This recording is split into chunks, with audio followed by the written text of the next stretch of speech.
Sabi ni Castro, abogada naman ang vice-presidente kaya maiging pag-aralan niya muna ang laman ng konstitusyon. Narito ang pahayag ni Yuse Castro. Ito ba ay like father, like daughter? Anong daughter? Anong daughter? Anong daughter? Walang daughter. Ang inakang yabang-yabang mo, gusto mo sabihin si Inday Sara mag-aral ng konstitusyon, magbibing ka silang daughter? Daughter? Boba ka. Oo, wala kang para kang putang ina nagtapos sa pinakamababang paaralan ng pinakamababang paaralan. Anong daughter? Ulitin natin.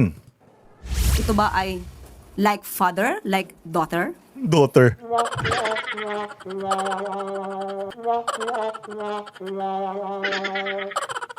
Ang sakit sa bangs. Magandang araw, Banateros. Kamusta naman ang buhay-buhay? Ito na naman. Nandito na naman ang inyong pinaka-paboritong fake news peddler sa blood na YouTube, Boss D at your service. B for Boss D, B for Banateros. At pasasakitin na naman natin ang mga ulo at ay balon-balunan puso, isip at kaluluwa ng lahat ng mga kupal sa Pilipinas. Mga animal, buwisit, mga pabigat sa bayang Pilipinas, mga walang silbi sa buhay. Mga switik, mga salot sa lipunan, mga ipinutok lang sana sa kumot na mga putok sa buho, mga hindot, mga palamunin at sinto-sinto, mga baliw, abnoy, sabog, mga batak, bangag, adik, pusher, kawatan, kurakot, magnanakaw, sindikato, membro ng kuratong baliling sa gobyerno, mga membro ng Madriaga Kidnap for Ransom Group, lahat ng mga mambubudol, sinungaling, fake news peddler. Dapat ako lang fake news peddler. Oo, wag na kayo sumali, Claire Castro at BBM. Lahat ng mga demonyo, satanas, impakto, maligno, masasamang espiritu, mga hudas sa Pilipinas. Panibagong araw, panibagong kwentuhan, uratan, at pagpapakalat na naman ng peking balita, mga bossing. Huwag kayong masyadong seryoso, ha? Huwag niyo masyadong siniseryoso. Lahat na sinasabi ko rito for entertainment purposes lamang. At lahat ng mga bibigkasin ko rito, umpisa pa lang, lahat yan walang kabuluhan. Puro di umano yan. Ay, grabe. Ang daming nangyari ngayong araw na ito na mga away-away politika, ang daming problema ng bayang Pilipinas, mamamatay na ang mga Pilipino sa gutom, sa taas ng presyo ng bilihin. Po, tragis yan. Grabe ang kuryente. Oo, lintik ang kuryente, ang mahal, ang taas, hayop, pati yung mga jumper ng mga squatter. Yung mga buwisit na mga squatter na nagnanakaw na nga ng kuryenteng mga hayop na yan, naka-jumper na nga, naka-aircon pang mga hayop. Tayo ang nagbabayad ng kuryente ng mga buwisit na yan. Sila na ang binibigyan ng 4-piece. Ayuda, AIX, MAIP, tupad, po, tragis yan. Mapapamura ka naman talaga. Mantakin mo pag tiningnan mo yung konsumo mo sa kuryente, pagkataas-taas, mamatay-matay ka na sa pagtitipid. Hindi ka magbukas ng 2 ventilador, 1 ventilador lang, yung maliit lang yung makina kasi ang mahal sa kuryente.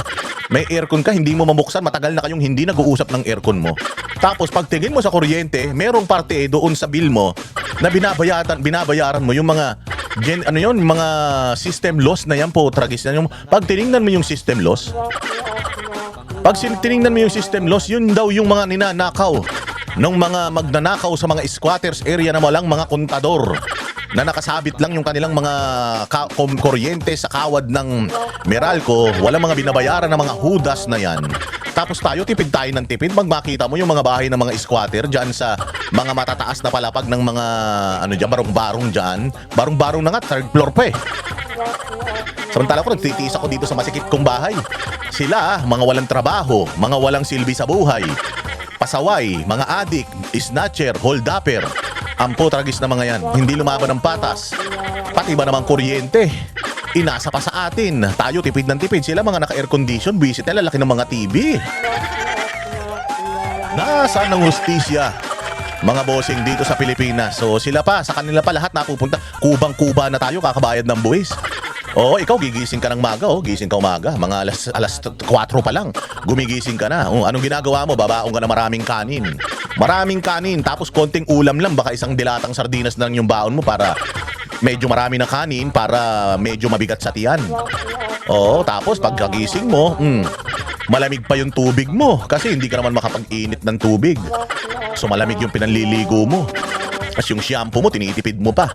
Isang sachet na lang, kinakalahati mo pa para bukas o kaya mamaya pag uwi mo, may magamit ka pa. Yung toothbrush mo, buhaghag na, putaragis yan. Yung toothbrush mo, parang ano na, parang walis tambo na. Ang lambot na. Hindi ka makabili ng bagong toothbrush. Oo, tapos, lalagyan mo ng toothpaste, katiting na lang ilalagay mo, kapurit na lang. Oo, parang mas marami lang ng konti sa kulangot mo. Ang ilalagay mo. Oo, para yun ang ipansipilyo mo, nagtitipid ka na rin sa toothpaste. Eh, paano kung yung kapatid mo, ang lalaki ng ngipin? Puro bagang ang ipin ng kapatid mo. Oo, lugi ka na sa toothpaste. So gigising ka ng maga, hindi mo na paplansyahin yung damit mo, gusot-gusot yan, wala ka man pambili ng Downy sa hirap ng buhay. Kasi 'di ba pag Downy, ano mo lang yan hindi parang hindi ano yan may mga 1 milyong plancha daw pag naggamamit ka ng Downy. Oh, gusot-gusot ngayon yung damit mo, katulad ako, tingnan mo yung damit ko, gusot-gusot. Oh, hindi ko na maplansya yan kasi mahal ang plancha Oh, pag nagsaksak ka ng plancha, pag pinainit mong ganoon, ang bilis ng ikot ng kontador, parang trompo Hindi mo na paplansyahin ngayon yan, sasabihin, gusot mayaman yan. Okay na yan, gusot mayaman yan. Oh, so yun na yung susuotin mo ngayon. O yung amoy pa ng damit mo. Amoy amoy hindi natuyo sa araw. Kasi wala kang pambili ng Downy. Tinitipid nyo pa pati yung sabong panlaba. Oo, dati sa 10 damit, dati 2 sachet ng sabon. Ngayon, hindi, kalahati na lang. Hey, you're making ends meet. Ika nga. Diba? Tapos, pipila ka. O, dati sumasakay ka pa ng tricycle, papunta sa sakayan ng jeep. Ngayon, hindi, lalakarin mo. Ginagawang paraan, lalakarin mo na lang. Tapos sasabihin mo, hay, cardio to, cardio. Talagang ang init pa naman. Ang init pa naman. Eh wala kang pambili ng deodorant, tawas na lang ang nilalagay mong ganun, tawas na lang. Oo, syempre kahit may tawas yan, medyo mangangamoy yan, suka yan. O papawisan ka ngayon, pagdating mo ngayon sa sakayan ng jeep, malas, ma-hold up ka pa. Madukutang ka pa. O, sasakay ka ng jeep, papunta sa MRT. Pagdating mo sa MRT, para kang nakikipagsuntukan araw-araw Parang may rambulan talaga naman. Yung mga babae ang gagaling sumakay ng MRT. Maniwala ka sa hindi, nakaunang dito ka na sa pila, pinto, ikaw na, tapos pinto, pagbukas ng pinto, 10 babae yung mauuna sa'yo, gagaling. Darating ka ngayon sa opisina, medyo gutom ka, hindi ka makakain, hindi ka na mag-almusal Hindi ka kakain kasi hintayin mo na yung lunch break, gawa na yung baon mo, puro kanin. Puro kanin at saka konting ulam na lang. Eh pag kinain mo pa ng almusal yun, wala ka na. Yari ka na, so ano mo yung kalam ng sikmura mo, titis-tiisin mo yan. O, tas pagdating ng tanghalian, kakain ka, ganun pa rin yung estado. Pag pauwi mo ng bahay, pagdating mo ng bahay, pagod na pagod ka. Oh, hindi ka may aircon ka, pero hindi ka makapag-aircon kasi sa mahal ng bilihin. Ngayon maliligo ka pa sana sa gabi, pero sasabihin mo na lang, bukas na lang para isahan na lang, makatipid ka man lang sa tubig at kuryente. Oh, so yun yung sinasabi natin mga bossing. Ang hirap na dinadanas ng isang taong lumalaban ng batas, tapos makikita mo yung mga nasa squatter.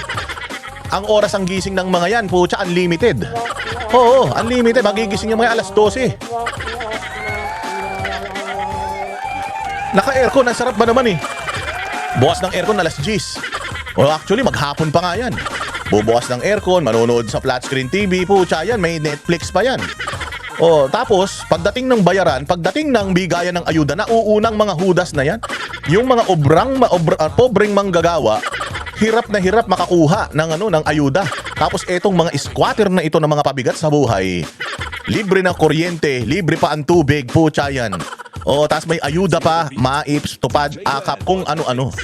O, tapos eto pa, masakla, pagtingin mo, sila, walang bill sa kuryente. Tayo, pagtingin mo ng bill, may binabayaran kang generation charge, may binabayaran kang VAT, may binabayaran kang system loss. System loss. Diba? Hindi patas ang buhay, mga bossing. Buwisit na yan, kaya hindi na umanlad ang Pilipinas Walang hiya talaga naman, Ay, puro kayo reklamo. Mag-follow kayo sa Facebook page natin na Boss Dada TV tsaka doon sa mga YouTube channels natin na 2 Facebook pages yan, 2 YouTube channels yan. Boss Dada TV at saka yung Boss Dada na YouTube channel Mag-follow po kayo diyan. Labas muna kayo rito. Pag nagsimula tayo, wala na namang pahinga to. Wala na namang hinto ito. Kaya pasok kayo, labas muna kayo, lagay niyo yung Boss Dada 2.0, space 2.0 para mag-follow kayo doon. Malulupit yung mga video natin doon. Ayan, umpisa pa lang yan. Marami tayong pag-uusapan ngayon. Away-away sa politika. Sabi ko, naghihirap ng mga bayang Pilipinas. Hirap na tayo. Hindi na tayo magkanda-ugaga kung saan natin kukuhin nyo. Ay, syempre, tapos na yung eskwela ng mga bata, di ba? Magbabayaran na naman ng tuition fee. Hindi nyo alam, ikot na naman ang mga puwet nyo. Kung saan nyo kukunin na kamay ng Diyos yung mga pambayad ng tuition fee ng mga anak ninyo. Lalo na sa Pilipinas, Ang sarap mag-anak ng mag-anak. Ang daming mga anak, Diyos ko po. Paano mo ngayon papakainin niya, babaunan niya at kung ano-ano pa. Tapos ang pinag-aawayan ng mga politiko natin, putya impeachment. Pinag-aawayan, puro politika, politika, politika. Ang gagaling pagdating sa politika. Pero pag tinanong mo kung paano susolusyonan ang buhay ng mga Pilipino, walang may sagot ang mga hayop na yan. Ang mga gunggong na yan, ang mga yawa na yan. Walang alam kung paano tutugunan itong problema kinakaharap ng mga constituents nila.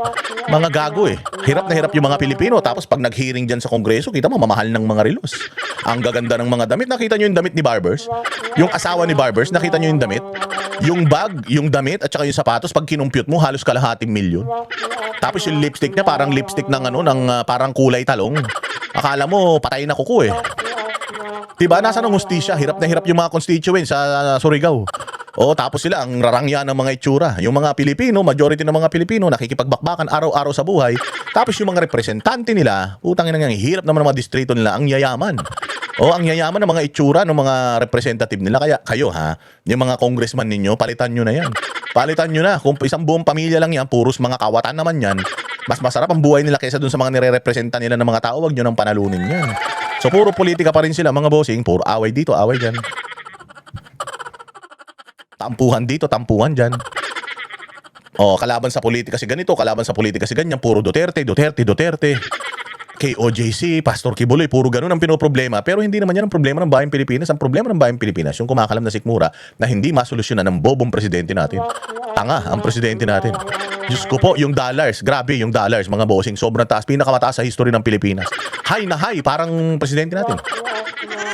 Aside from that, mga bossing, ito na yung pinakamataas na nakuha nating presyo ng gasolina. Presyo ng bilihin, lahat, ang dami-daming problema. Tatanungin mo kung anong priority nila. Impeachment ni Sara. Mga hayop kayo. Ngayon, dito naman tayo, madako, sa awayan, dyan sa Kongreso. Ako pa. Matindi ito. Nag-aaway ang mga Batanggenyong mga kupal. Yung mga Batanggenyo na, ewan ko kung bakit nag-aaway-aaway itong mga to. Pero pahirap naman kasi sa buhay. Ito si Ralph Recto, ito si Ralph Recto, si Batman. Lahat na lang binuwisan ng gagong yan. Sa susunod, pati hangin na sinisinghot natin, may tax na. Baka pati pag-utot, may tax na. Diba? Lahat, baka pati paghikab, pag magtututuloy ka, kung gaano karaming tutuloy na makuha mo, baka bubuwisan mo yan. Pag nangulangot ka, wag todong pasok ng daliri sa ilong mo, baka buwisan ni Recto yan. Pag tumae ka, kailangan konti-konti lang, isang flash lang. Baka kada flash mo, may buwis ka ng binabayaran yan. Sabagay, may buwis naman talagang tubig. Lahat na lang may buwis. Buwisit na Ralph Recto to, pahirap sa buhay itong punyeta na ito ito, inaaway siya ni Libiste. Yan na. Ang lupit ng bakbakan. Kasi kahapon supposedly, meron siyang privilege speech, hindi siya pinagsalita ng Kongreso. Kasi pinoprotekta ng Kongreso na yung mga kapwa nila kawatan, ma-expose. Ilan na lang naman dito sa Kongreso ang lumalaban sa mga magnanakaw si Kiko Barsaga, yung mga Duterte. Sila na lang naman, lahat magkakakampi na yan. So nagsasama-sama, titipon-tipon yung mga hudas na yan dyan sa Kongreso para pagtakpan yung mga sarili nila. Kasi baka sa susunod, sila na yung piniprivilege speech nito ni Leandro Leviste. Napaka-resourceful pa naman ito at ang daming pera nito. Hindi ito gumagamit ng pera ng gobyerno dyan sa kanyang mga pinamimigay na mga ayu-ayuda. Gumagamit ito ng sarili niyang pera. Walang hiya yung mga gumagamit siya ng sarili niyang pera, tapos yung mga congressman na kasama niya nagnanakaw lang ng pera sa bayang Pilipinas. Saan ka naman? Ang yayaman na niya ang tindi nito, ang tindi ng mga binitawan niyang salita rito. Talagang head-on, binanatan niya talaga si Ralph Recto. Walang modo rin tong batan to. Hindi na nagbigay galang sa matanda Pero kung ang matanda naman, wala nang pinagkatandaan. Hindi ba, yabang-yabang pa, huwag niyo kaming utusan, gumaganon pa. Feeling presidente pang hayop na yan. Ito, pakinggan natin, yung anak, yung asawa, gobernador. Yung anak, wala namang alam, wala namang silbi. Tangina, hindi mo alam kung anong alam nun sa buhay. Baka may taga-subo pa sa bibig yun sa sobrang spoiled nung na yan, yung bata na yan, yung kapatid ni Luis, si Lucky. Nagkaroon ng debate kanina, ang lupet. Ito, pakinggan natin to, masaya to. Ito na, pasok mga bossing. Ang ibang mga politiko sa Batangas ay pwede ding tumestigo na si Garjola ang gumagastos para sa mga rekto. Walang katotohanan ang mga alegasyon ni Congressman Leviste na may Walang katotohanan ng mga alegasyon Walang iya, oh. Dalawang Inglesero naglaban. Dalawang bonakid naglaban. Hindi na lang kayo mag-English dalawa, magpagalingan kayo mag-English. Mga baluktot ang mga dila nito, mga pinanganak ito ng may mga gintong kutsara eh. Oh, walang. Ito naman, ang lambot naman itong batan to. Laki-laking tao eh. Oh, sige, ano pa? mayroon silang may mga maanumalyang transaksyon. Fake news po yan, Mr. Speaker. Mr. Speaker, I rise on a point of personal and collective privilege. What is the pleasure of the Honorable Leviste? Mr. Speaker, I rise on a point of personal and collective privilege in response to a comment by Executive Secretary Ralph Recto. Please proceed. Thank you, Mr. Speaker. I rise on a point of personal and collective privilege matapos ako tawagin ni Executive Ralph Recto na baliw. Ang sakit naman nun. Tinawag mong baliw. Ba't mo naman tinawag kasing baliw, Recto? Ikaw naman, sobra ka naman eh. Ikaw nga mukhang baliw eh. Ba't mo naman tinawag na baliw tong batang to? Alam mo ba na gifted child to? Ito yung sa Promil, yung pa lang, grade 1 pa lang, bilyonaryo na, o na-invento niya na yung na-invento niya na yung orasan. Orasan. Oh, may katanungan nga eh, may tanong. Oh, ang tanong is, anong araw ba na-invento ang orasan? Anong oras daw na-invento yung orasan? Anong oras ba na-invento yung orasan? Oh, alas 12 ng tanghali. Alas 12 ng tanghali na-invento yung orasan. Alam niyo kung bakit? Oh, alam niyo ba? Kasi noong panahon ng bago pa mamabuhay yung mga tao, tumitingin lang sila sa langit ganun pagka kung anong oras na. Napapaso yung mga mata nila. Aray, ang init. Oo, kaya yun yung wake up call nila. Sabi nila, gawa tayo orasan. Oo, kasi sa tuwing tumitingin silang ganun, masakit sa mata, hirap na hirap sila. O sabi nila, gawa tayo ng orasan. Gawa tayo ng sandayal. O kaya nga sandayal eh. Oo, kasi nga, araw, alas 12 ng tanghali. Yun yung unang orasan, di ba? Yung sandayal, yung tinitingnan mo kung saan pupunta yung anino. O kaya alas 12 ng tanghali yun. No? Kasi pagkagabi, tumitingin sila na ganun, gabi na, alam na nila yun. Pero pag tanghali, tumitingin sila, masakit sa mata. O sabi nila, parang hindi na tayo tumingin sa langit. Pag tanghali, gumawa na lang tayo sandayal. O ganun yun. Kala nyo. Tawagin mo ba naman baliw? Grabe ka naman kasi, Ralph Recto. Ba't mo tinawag na baliw? Anong sagot mo doon? Kung baliw man ako, at least hindi ako magnanakaw. Hirap naman yan, baliw ka. Tapos yung kalaban mo magnanakaw. Walang hiya, ang sakit nun ha. Ang sakit nun. Hindi mo naman pwedeng sabihin kurakot. Ito si Leviste, puta, mas mayaman pa to sa mayaman. Grade 1 pa lang to, bilyonaryo na to. Nagbibilang na daw to ng pera sa sa counting machine na. Oh, so sinabihan ba naman siyang baliw? Masakit yun, pero mas masakit yung binitawan niya. Di ba? Alin ang baliw, wag lang magnanakaw. Aray. Oy, Ralph Recto, magnanakaw ka ba? Magnanakaw ka daw. Kapal ng mukha mo ah. Nandiyan ka sa gobyerno. Magnanakaw ka pala, pero medyo, syempre, sabi ko nga sa inyo, di ba? The birds with the same feather flock together. Eh syempre, magnanakaw yung pamilya ng presidente natin. Si Marcos Sr., nanay niya, si Imelda, magnanakaw yan. Inaakasaan din ng pagnanakaw si Bongbong Marcos. Sinong kukunin niya ng mga kasama niya? Di magnanakaw din. Reunion ng mga magnanakaw yan. Oo, ang idol ng mga yan, si Lupin. Oo, grupo, may fraternity ng mga yan. Mga Lupinatics yung mga yan eh. Oo, kaya parang naniniwala ako dito kay Leviste, magnanakaw to si Ralph Recto. Bakit? Oo nga naman, mantakin mo kunin siyang kanang kamay. Alam mo di ba, si Jesus, umupo sa kanan ng ama. Si Ralph Recto, ang kanang kamay ng ama ng pagnanakaw sa Pilipinas ngayon. Si Lucifer. Si Bongbong Marcos, hindi ba? So, pwede itong sinasabi nito ni Leviste. Hindi ko sinasabing magnanakaw si Ralph Recto. Pero mukhang magnanakaw talaga si Ralph Recto eh. Kasi magnanakaw daw yung amo niya. O sino mo alam mo, kumuha na mabait yan. Kasi pag kumuha na mabait yan si Bongbong, di sinabi, hoy Bongbong, wag kang nga magnakaw, masama yan. Siyempre, di ba kukuha ka, magnanakaw din. Para pag nagnakaw ka, hindi ka niya sasabihin na lang niya, balato naman. Ganun lang yan. Magnanakaw ka daw, Recto, sabi nito ni Leviste. Totoo ba yan? Sige, diretso. Tila affected si Recto sa mga post ko tungkol sa kanya at si Congressman Edwin Garjola. At mabuti kung magpaliwanag na lang siya tungkol dito. May kinakalat din siya sa social media na ako daw ay may utang sa DOE na 24 billion pesos. Ito po ay walang basihan at inimbento lamang upang tangkang pahinain ang mga binubunyag ko tungkol sa korupsyon sa ating gobyerno. At mas marami pa ang aking sasabihin sa ibang pagkakataon. Nagsimula lang itong mga atake sa akin nang sinimulan kong imbestigahan ang DPWH sa Batangas at ang mga kumpanyang konektado kay... Si Leila de Lima, daan sa likod Bigyan nyo na kasi ng diaper yan, ng pamatanda. Wala nang kontrol ng ihi niya, matanda na yan eh. Daan ilang beses na dumaan to si Leila de Lima, papampam din eh.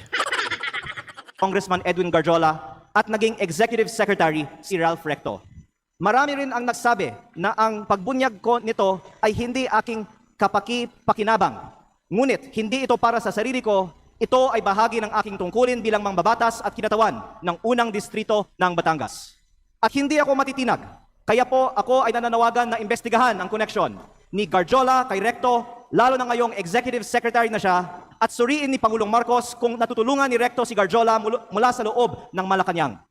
Dahil limitado ang oras ngayon, ilahad ko ang iba ko pang nalalaman tungkol sa mga koneksyon ni Garjola at Recto sa iba pang mga araw. Sisimulan ko lang ngayon sa isang punto. Ayon sa aking tansya at pananiliksik, mahigit 1 billion pesos ang ginastos ni Congressman Edwin Garjola para kay Vilma Santos Recto at Lucky Manzano sa iba pa nilang mga kandidato at sa sarili niya bilang first nominee ng CWS party list sa 2025 elections. Ako, mabigat. Ang laki nun, ha? Mahigit 1 bilyon. Paldo, ha? Paldo, si Star for All Seasons, ha? Galing-galing, ha? Sa aking distrito, ang tansya ko ay 150 million. At ayon sa ibang mga politiko, gumastos sila ng 200 o 300 million sa kanilang distrito. Kaya sa 6 na distrito ng Batangas, sinasabi ng iba na aabot ng 2 bilyon ang ginastos ni Recto at Garjola. Lalo't mas malaki pa ang ginastos sa Lipa. Pero hindi po ko po bubuksan ang mga kinatawan ng Lipa sa aking pahayag na ito. Pero sabihin na lang natin na 1 billion pesos ang ginastos ni Recto at Garjola sa 2025 elections. Noong April 16, 2025 naman, inimbita ako ni Congressman Garjola na mag-dinner sa kanyang bahay sa Punta Fuego na Subo sa aking distrito kasama si Secretary Recto na makikita sa mga picture na ibinahagi ko sa Facebook para hingin aking tulong para kay Vilma at Lucky.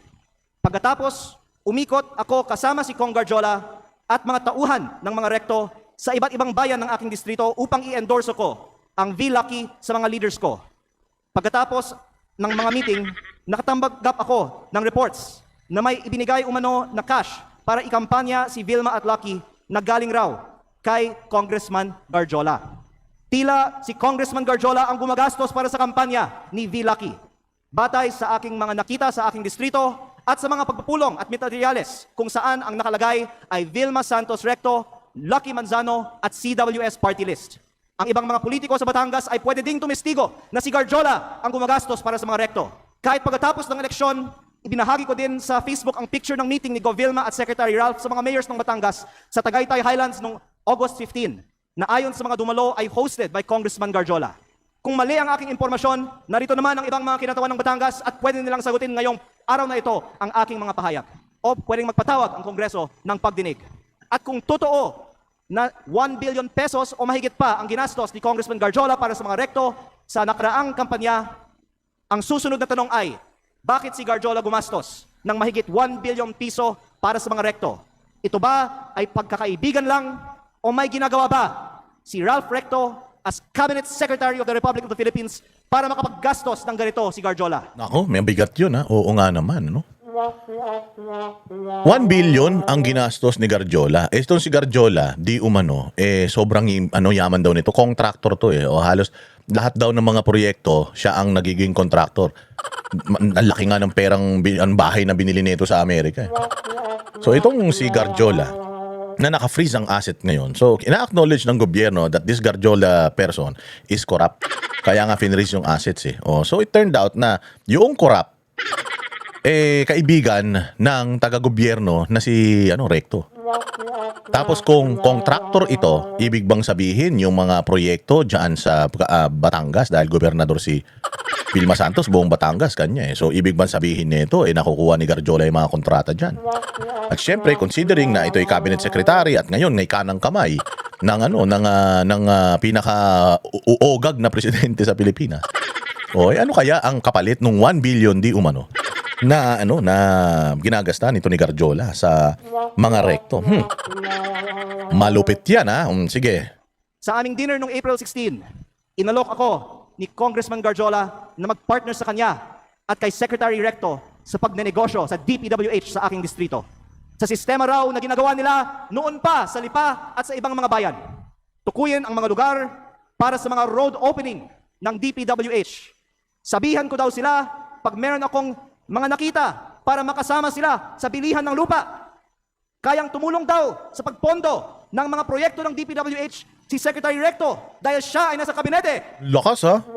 Mabigat tong akusasyon ng bata. Ang tapang nito ni Libiste, no? Batang-bata pa to, bagong congressman lang. Kaya nga ako naniniwala. Anong makukuha dito ni Leandro Libiste sa ginagawa niya? Ine-expect nyo ba na hihingi siya ng so para tumahimik ka, ito pera. Ang daming pera nito. Di ba? Nuknukan ang dami ng pera ng batang to. So ano ang kanyang motibo? Kaya niya sinasabi to. Ako sa akin lang. Itong bata na to, bagong bagong politiko. Bagong congressman lang ito. At itong batang ito, pagkarami-rami ng pera nito. Itong batang ito, tumutulong ito sa mga kababayan natin, lalong-lalo na sa mga constituents niya. May foundation nito na siya mismo ang nagpopondo. Mantakin, foundation mo na, ikaw pa nagpopondo. Bibigay ito ng tulong sa mga sa mga constituents niya, kahit hindi sa constituents niya, sa iba. Yung nakaraan nga dyan sa Maynila, ang dami. Ilang daang sakong ng bigas, ang libo yatang sakong ng bigas ang binigay niya sa Maynila, di ba? So itong bata na ito, what is yung ano yung gain niya dito sa kanyang pagsasalita na ito? O ako, mas naiisip ko na talagang sukan-sukan na siya sa ginagawa na itong mga politiko diyan sa Batangas. Diring-diri na siguro talaga siya. And itong bata na to, philanthropic ito eh. Gusto nito maging philanthropo, bilyonaryo na philanthropo. Gusto nitong gayahin si Iron Man eh. Oo, billionaire philanthropist. Oo, ganun ang gusto niyang mangyari. So, kung titingnan mo talaga, itong mga gusto lang niya siraan si Ralph Recto. Bakit? Bakit niya, kung gagawin niya yun, crush niya ba si Vilma Santos para siraan niya si Ralph Recto? O para sabihin niya na itong si Lucky Manzano tuloy. Si Lucky Manzano ba yan? O sino yan? Yung babae niya, yung lalaki, anak niyan, ni Vilma. O sino ba yan? Basta yung anak nila ni Recto, na congressman. Kursunada niya ba yan? Kung kursunada niya, hindi niya titirahin yan. Diba? So, kung titingnan mo between the two, ang pera lang naman ang pinagtatalunan dyan eh. Oo, pera lang naman eh. So, between the two, makikita mo na mukhang pera si Ralph Recto. Kesa dito sa bata na to. Wala siyang benepisyo dyan. Sabi ko nga sa'yo, palagay ko, magiging mitya ng buhay ng bata yan. Ang dami niyang kinakalaban. Hindi naman takot sa kaso ito. Hindi ba? Ang galing na itong batang to At si Kong Garjola din ay malakas daw sa DPWH at maaaring siya na ang bahala sa kontraktor. Sa ibang pagkakataon, ipinagmamalaki din sa akin mismo ni Secretary Recto na bago niya pinopondohan sa DPWH ang mga bypass roads sa Lipa, kinokondisyon pa niya sa mga may-ari ng lupang dadaanan na magbigay sa kanya ng parte ng lupa sa mababang presyo. At iba't ibang mga tao ay nagkwento din sa akin na gawain ni Recto ito.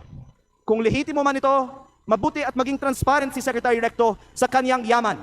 At kung ang ginagastos ni Kong Garjola para sa kampanya nila ay may kaugnayan sa pagiging kontraktor ni Garjola sa Batangas. At sa halip na tumigil ang mga ito matapos pumutok ang flood control investigations, mayroon bagong regional director, ang DPWH 4A na si Carolina Pastrana na dating Batangas 3rd District Engineer, ang distrito ni Congressman Garjola sa Mataas na Kahoy, Batangas, na sinabi ay pinili ni Recto dahil siya ngayon ay Executive Secretary na may hawak ng appointments sa Malacanang. Siguro naman hindi ito alam ni Pangulong Marcos, kaya inilalahad ko din ito ngayon sa Kongreso para makita ng lahat ang koneksyon ni Recto at ni Garjola. Ano hindi alam ni hindi alam ni Marcos? Kaya nga nilagay ni Marcos yan dyan eh. Dahil si Marcos pagod na magtrabaho. Gusto na lang nung pumarty-party. Pinabayaan niya na yung mga hokus-pokus dyan dahil sa kanyang kanan ng ama. Sa kanang kamay niya. Ang kanang kamay niya yan si Recto eh. So hindi malayo na inilagay nga ni Recto yung tao na yan dyan. Para kumulimbat para sa kanila. Sa bagay, pwedeng hindi rin alam ni Bongbong yan. Wala mang alam yun. Ang alam lang nun, humigop ng pinagbabawal na utot eh. Wala mang alam si Bongbong talaga, tanga yun eh. Mas tanga pa sa yun eh. Mas tanga pa sa suso yun eh. Alam mo yung suso na nakakapit na gano'n sa dingding? Mas matalino pa yung kay Bongbong. Maniwala kayo. So imposibleng posible na hindi alam ni Bongbong yun. Pero hindi tayo sure kung hindi rin siya kumikita dyan. Kung kumikita si Recto, katulad ng sinasabi nito ni Libiste, alam nga na naman, hindi na naman kumikita si Bongbong dyan. Paldo na naman. At ang epekto nito para sa buong bansa. Tatalakayin ko pa sa ibang pagkakataon ang mga anomalya sa DPWH sa Batangas. Nalulungkot ako para kay Secretary Recto at Governor Vilma Santos dahil matagal na silang nasa politika na may mga pangalang inaalagaan. At ngayon pa lalabas ang mga isyong ito. Pero mas nalulungkot ako para sa Batangas at sa ating bayan dahil sa mga ginagawa ng mga pinakamataas na opisyal gamit ang pera ng bayan. Lalo kung hindi man lang tutugunan ang mga aligasyong ito at kung hindi inaaprubahan ang pagbaba ng VAT at mga buwis sa langis o ibinibigay ang ayuda para sa lahat na nabanggit ko na sa mga nakaraang pagkakataon. Kung hindi totoo ang mga sinasabi ko ngayon, hindi dapat tahimik si Secretary Recto at Governor Vilma tungkol sa umano'y korupsyon sa DPWH sa Batangas at ang mga aligasyon kay Kong Garjola na tinawagan ng ICI na binuo ng gobyernong ito bilang isa sa mga pinakamalaking kontraktor ng DPWH sa Kongreso. Mabuti kung ipaliwanag nila kung totoo bang malaki ang ginastos ni Garjola para sa kanilang kampanya at ano ang kapalit at kung si Garjola ay kaibigan lang ba o funder din. At kung hindi sasagutin ni Secretary Recto ang mga aligasyong ito, hinahamon ko si Yusek Claire Castro sa susunod niyang press briefing na sagutin kung tama ba na may ganitong aligasyon kay Executive Secretary Recto, bakit hindi pa sinasalang si Secretary Recto sa Commission on Appointments at kung ayaw din ba nilang buksan. Oo nga naman. Yan yung sinasabi ni ni Amy Marcos ang problema dito sa administrasyon na ito. Kaya nga ako naniniwala ako na yung mga appointee ni Bongbong, puros mga kawatan. Bakit?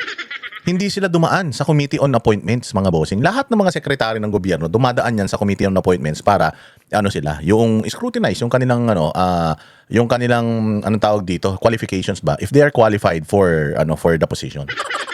Puros interim. Oh, mga puro interim. Yan si Dave Gomez, interim din yan. Hindi pa dumadaan yan sa Committee on Appointment. Ang tagal-tagal na yan na nag-act as acting lang pala.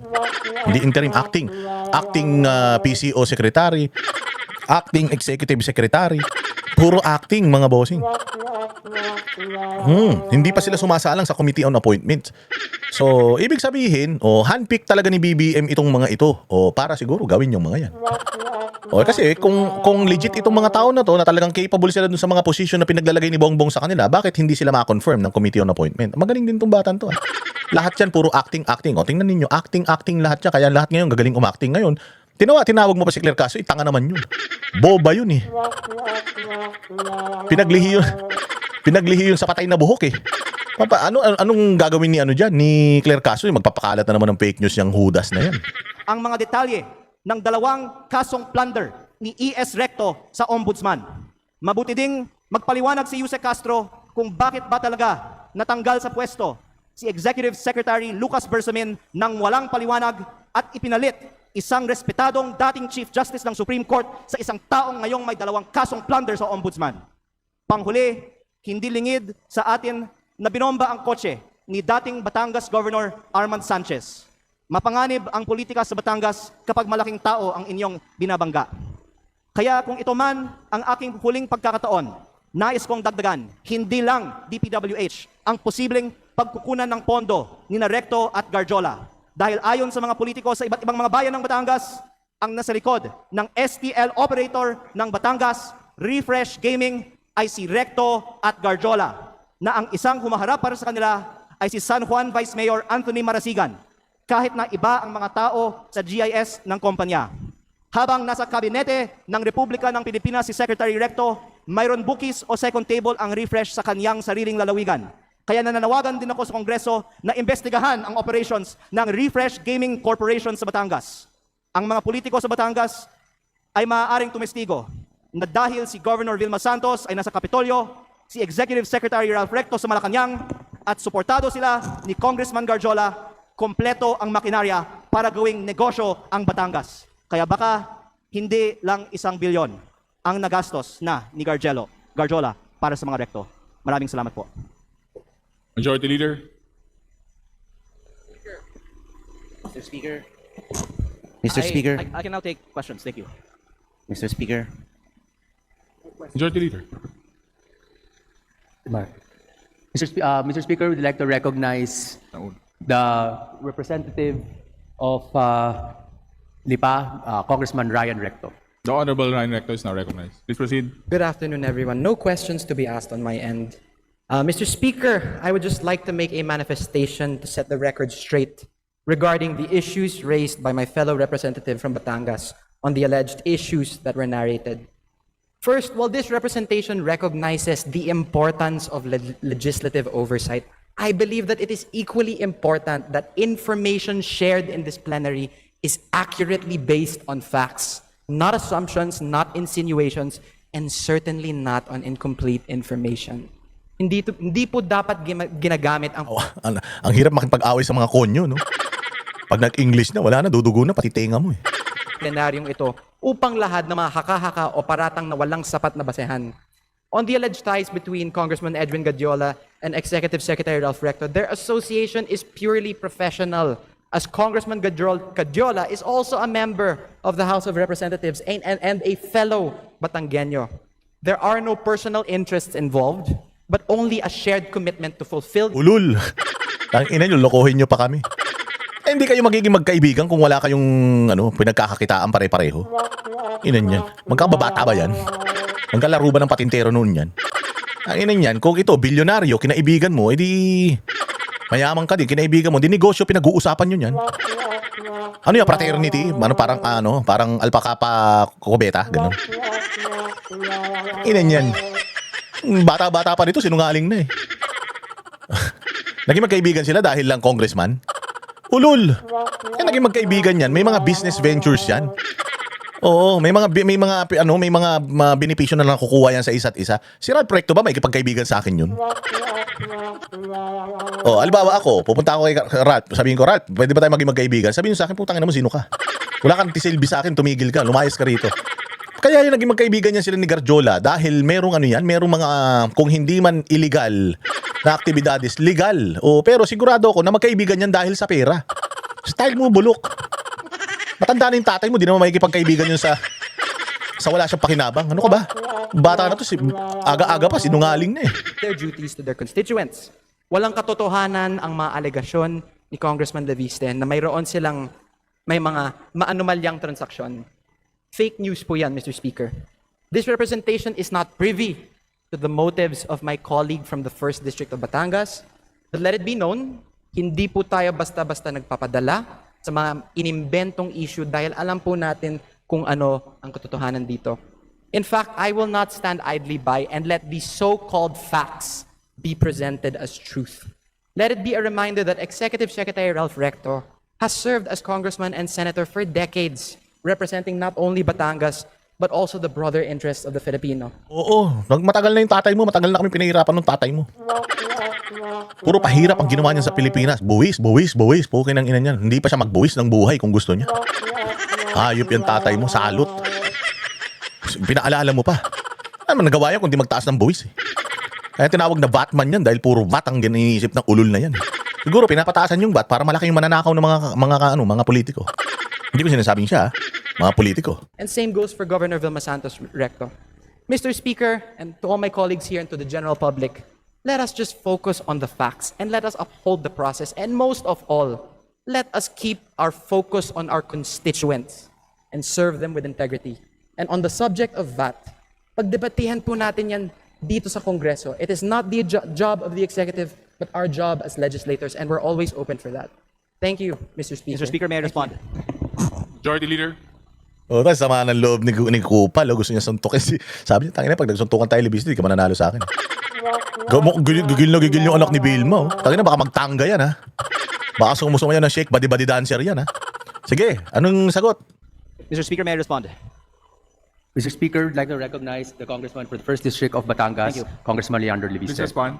Unang-una po, ako po ay nagpapasalamat kay Congressman Recto na gusto niyang talakayin ito ng mas mahaba siguro sa Kongreso. Kaya sana magkasundo-sundo na lang tayo na magkaroon ng pagdinig sa Kongreso. Ipatawag natin ang iba nating mga kapwa Batanggenyo at sila ang pwedeng tumistigo tungkol sa mga kaugnayan ni na Secretary Recto at Congressman Garjola para hindi he said, she said at maglabas na ng mga resibo. Pangalawa, dagdagan ko din na hindi ko binanggit sa aking privilege speech kanina ang eleksyon sa Lipa, alang-alang sa aking kasamahan. Pero para may konteksto tayo sa talakayan nito, sinabi sa akin ng ibang mga politiko sa Lipa na ang di umano'y ginastos ni Congressman Garjola at ng mga Recto sa Lipa sa 2025 elections ay umabot pa ng 1 billion pesos kasama na ang napakataas na presyo para sa bilihan ng mga boto. Hindi ko po alam ang totoong nangyari. Pinaparating ko lang ang sinabi sa akin at medyo mataas ang figure na natanggap ko. Baka naman 300, 400, 500 million pesos lang ang ginastos sa eleksyon ng Lipa. Pero gusto ko lang tanungin kung ano man ang ginastos ni Congressman Garjola para sa mga kandidato ng V-Lucky sa lungsod ng Lipa sa 2025 elections, kung 500 million man yan, o 200 million, o 100 million, ano ang kapalit ng ginastos ni Congressman Garjola para sa mga kandidato ng V-Lucky sa lungsod ng Lipa? Don't take it from me, magpatawag tayo ng pagdinig at lahat ng mga Batanggenyo ay pwedeng sumagot sa mga testigong ito. Lope? Tapang kabata, ah. Labanan to ng mga anak na mayayaman yung mga batang hindi naarawan. Walang hiya naman talaga Sige, dito naman tayo sa sa Senado naman. Siyempre, kung meron sa Congress na away, meron din sa Senado niyan. Eto, pasok. Common sense lang sa isa nating kasamahan na pilit naghahanap ng original signed copy at ginawa pang dahilan sa hindi niya pagpirma. It should be understood that the digital version serves as the formal notification of the report's contents, Mr. President. For the record, the partial committee report was circulated on February 11, 2026 to the members of this committee for thorough study and consideration. As provided in our rules, Section 1, Article 5, Blue Ribbon Committee Rules, committee reports must be signed by a majority of the committee's members before they can be filed with the Bills and Index Division. Wala nga pumirma Di ka nakakuha ng pirma, ibig sabihin ayaw nila sa report mo. Tanga ka ba? Eto ka na naman, Ping Puro kacharotan na naman pinagsasasabi mo dyan of the Senate. Given the scale of the investigation and the details of the discussion, which, as you all know, reached more than 400 pages, sans the annexes, each member has been afforded more than sufficient time to examine and scrutinize the full substance of the report. Everyone is given a full opportunity to review and propose revisions, modifications, deletions, and corrections. In line with Senate practice, we have provided an advanced portable document format or PDF copy to every office to allow our members to sufficient time for review. Common sense lang sa isa nating kasamahan na pilit naghahanap ng original signed copy at ginawa pang dahilan sa hindi niya pagpirma. It should be understood that the digital version serves as the formal notification of the report's contents, Mr. President. To date, almost 3 months have passed. Only 7, including the President, Chairperson, and the Senate President, have affixed our signatures to this draft. I therefore thank Ayaw nga nila. Magagawa mo. Kaya konti lang pumirma dahil lahat naman ng mga pumirma na yan, puro tanga yan Ayan, tanga si Erwin Tulfo.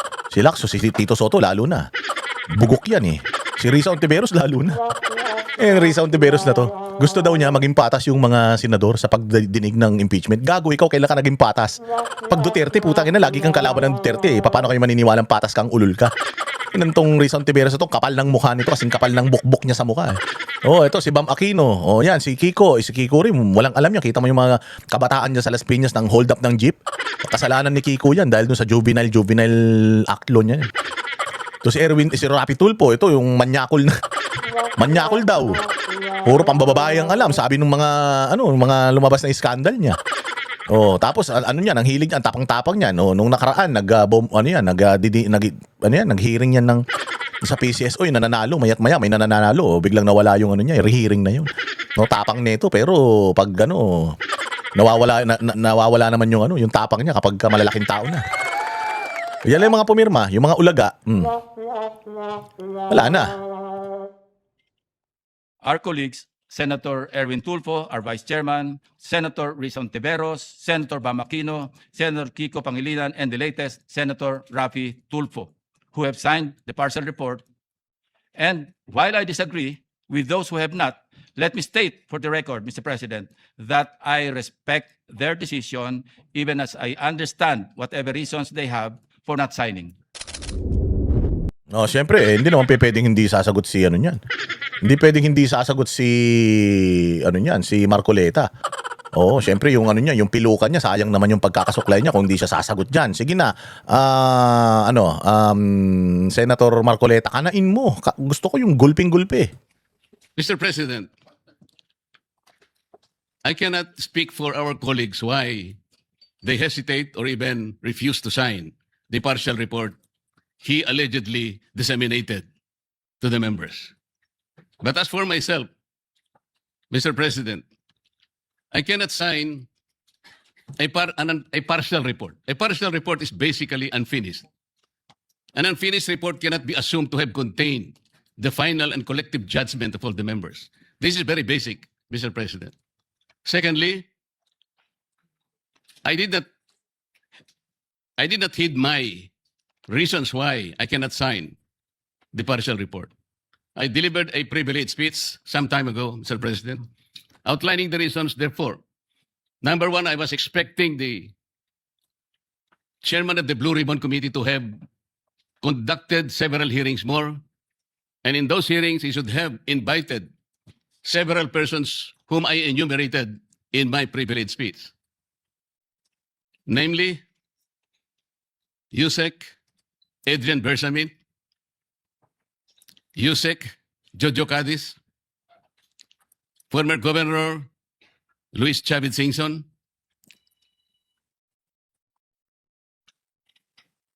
former Speaker Martin Romualdez, former Congressman Saldico by way of an apostilled sworn statement, because this is very, very possible. An apostilled sworn statement, Mr. President, as I have already advised the chairman of the Blue Ribbon Committee, is similar to a sworn statement notarized by the Philippine Consulate in any part of the world, because this apostilled manner or method of subscription was already adopted by the Supreme Court in one of its resolutions, Mr. President. I also advocated that the 18 ex-soldiers be immediately be invited because they had so much to say. Because I thought he said, and he emphasized at some point, that wherever the evidence is, the BRC will be led there too, Mr. President. Ang sabi pa po niya, Mr. President, hindi option yung interparliamentary courtesy. At kung ako po ba'y tatawagin pala sa mababang kapulungan dahil meron pala silang itatanong tungkol sa di umano ay mga donasyon na aking tinanggap. Mr. President, I will willingly present myself with or without invitation. They just had to suggest to me that they wanted me there. I will go there, Mr. President. Interparliamentary courtesy is between the two chambers, Mr. President. Tayo-tayo po ang pinag-uusapan na maggalangan doon. Pero ang nangyari, Mr. President, ang ating boss, ang mga amo natin, ang taong bayan, ang hindi na po iginalang. Hindi lang pangbabastos sa mga taong bayan ang ginawa ng mga magnanakaw at kawatan nitong flood control projects. Igagalang pa ba natin, Mr. President, ang mga tinutungo ng ebidensya na sangkot ang mga taong gusto nating ipatawag in this chamber? Gagamitin pa po bang isang dahilan na kailangan nating maggalangan kung sila mismo ay hindi na iginalang ang taong bayan na ngayon ay halos nagdurusa na? Tama po, sinabi niya kanina, Mr. President, talagang mainit ang panahon. Ang heat index ay talagang sumadsad na talaga sa pinakamainit na bahagi. Ngunit ang lalong nagpapainit nito, Mr. President, ay yung kawalan ng political will na ipagpatuloy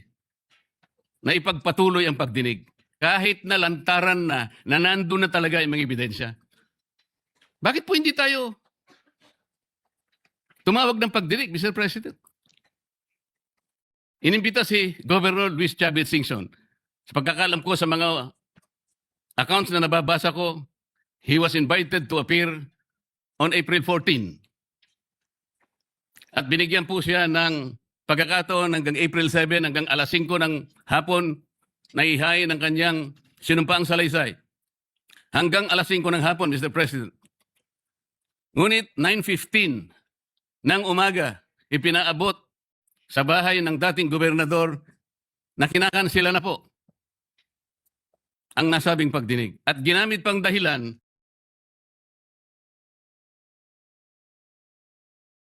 paano po nangyari yun, Mr. President? Binigyan siya hanggang alas 5 ng Abril 7 na isubmit. Sa pagkakaalam ko po, nandun na siya sa Maynila at nanananghali. Pagkatapos na itutuloy siya sa opisina ni Senator Lacson para ihain yung sworn statement na kanyang inihanda. Bakit po kinakailangang dumating pa si Saldico? Inihintay siguro ni Saldico, Mr. President, ideklara lang ng chairman ng Blue Ribbon Committee, i-apostil mo lang yan kahit nasaan ka sa anumang bansa ka sa Europe. Tatanggapin ng committee yan. At pagkatapos, hahayaan ka namin sa pamagitan ng Zoom ay pumayag ka at iimbitahan ka namin para sa isang special na pagdinig kung yan ang gusto mo. Yun lang siguro gusto niyang marinig. Bakit i-condition pa natin ang pagdating niya rito, Mr. President, kung yung Apostle John statement is sufficient enough for him to do just that. Ano po ba tayo rito? Nagtatakip po ba talaga tayo? Ano pa nga ba?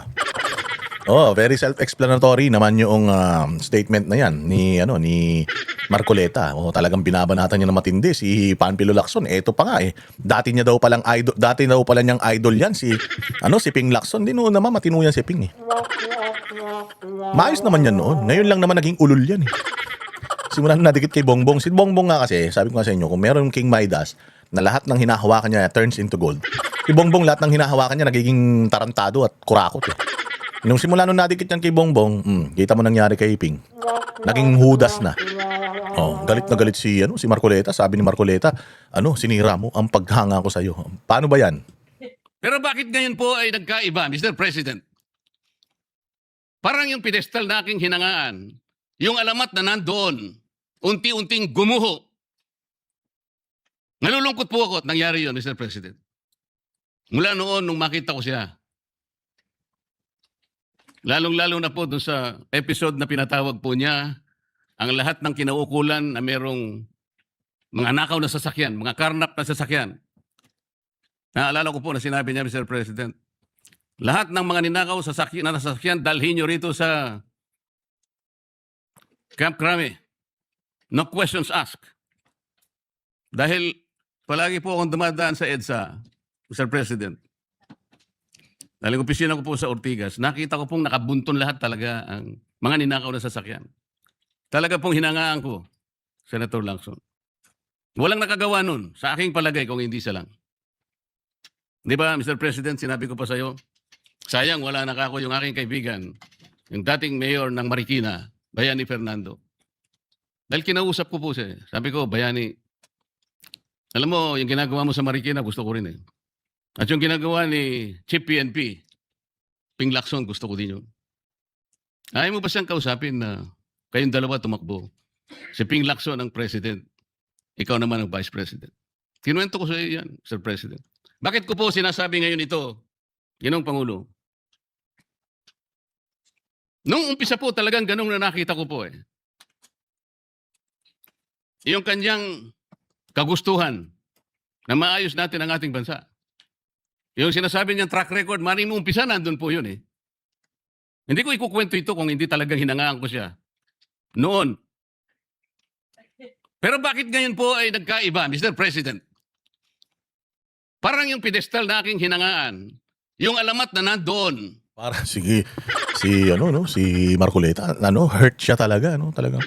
Ang sakit, Mr. President. Mantakin mo, Mr. President.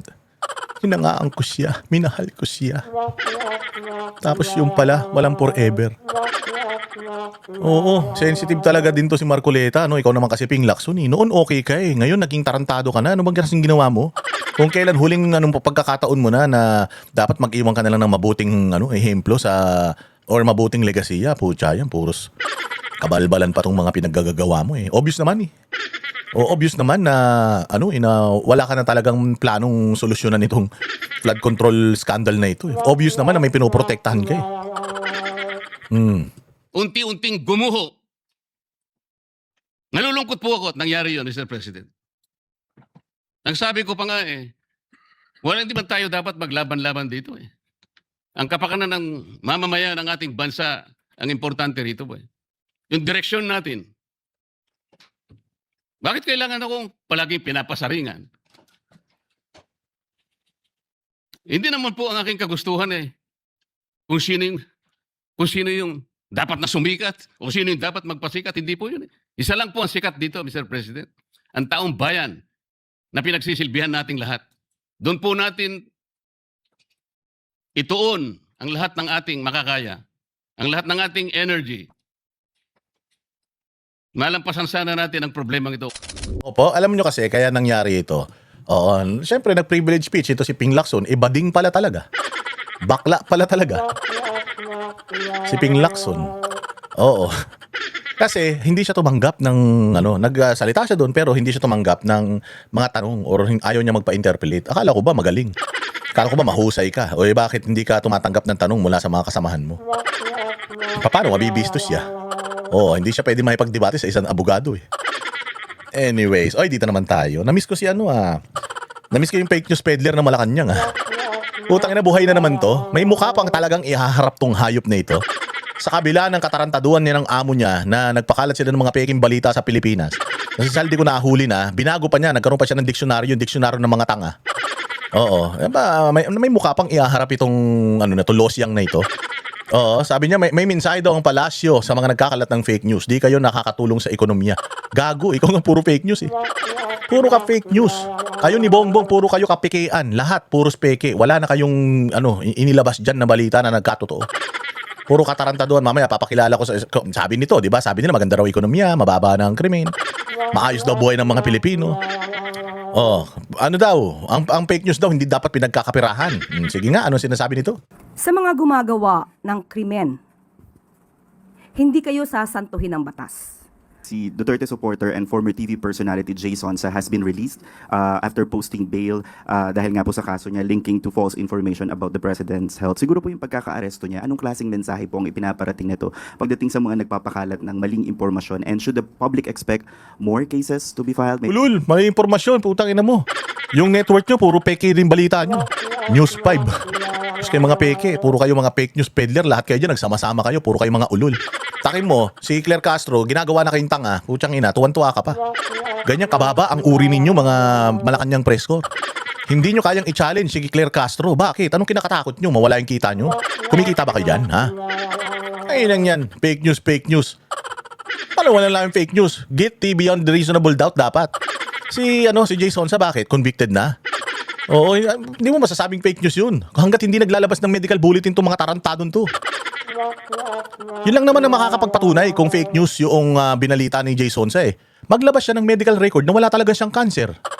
Di ba? Bakit hindi nyo hingin yan sa kanya? Katulad nun, sinabi ni Amy Marcos, addict daw yan. Dininay ba niya na addict siya? Di ba tinatawan-tawanan lang kayo? Naglabas na ba siya ng drug test result? Nagpa-drug test na ba siya?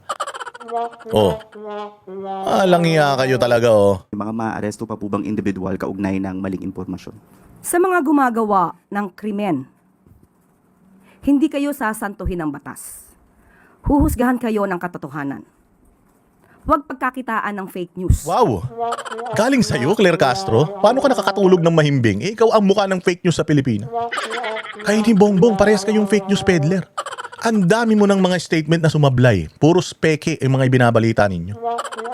Pinagkakapirahan. Ikaw ang pinagkakapirahan mo ang pagiging fake news peddler. Gamit pa ang pera ng taong bayan. Papaano? Pasweldo ka ng taong bayan, tinatarantado mo yung taong bayan sa mga press statement mong ulul ka. Ganun to baliw. Katotohanan lamang ang inyong ibigay at hindi po kayo nakakatulong sa ekonomiya. Okay na proud si Gago, no? Proud na proud. Ang pagpapakalat ng fake news ay hindi daw nakakatulong sa ekonomiya. Ano nang ekonomiya ba natin ngayon? Eto. Di ba sinasabi nila maayos ang sabi ni Claire Castro, maayos daw ang lagay ng ekonomiya natin. Pinakamataas daw. Ayan inflation. Anong masasabi niyo sa inflation? Inflation rate in 3 years. The Philippine Statistics Authority reports that April inflation spikes to 7.2%. To break down the numbers, Che Sulit joins us live from Quezon City. Che, go ahead. Yes, Mai, the ongoing conflict in the Middle East has continued to weigh on consumers' pockets. The country's headline inflation rate spiked to a 3-year high at 7.2% in April. 3-year high at 7.2%. Ang inflation ng Pilipinas, pinakamataas ngayon. At 3 taon nang sunod-sunod na pinakamataas. Sinasabi mo, Claire Castro, maayos ang ekonomiya. Sinabi ni Bongbong Marcos na okay tayo, walang krisis. Patantaas ng inflation. At ang driver ng pagtaas ng inflation is agricultural products, bigas, isda, pagkain. Akala ko ba kontrolado ninyo yung agriculture sector? Hindi ba fake news yan? Tarantado ka, eto ka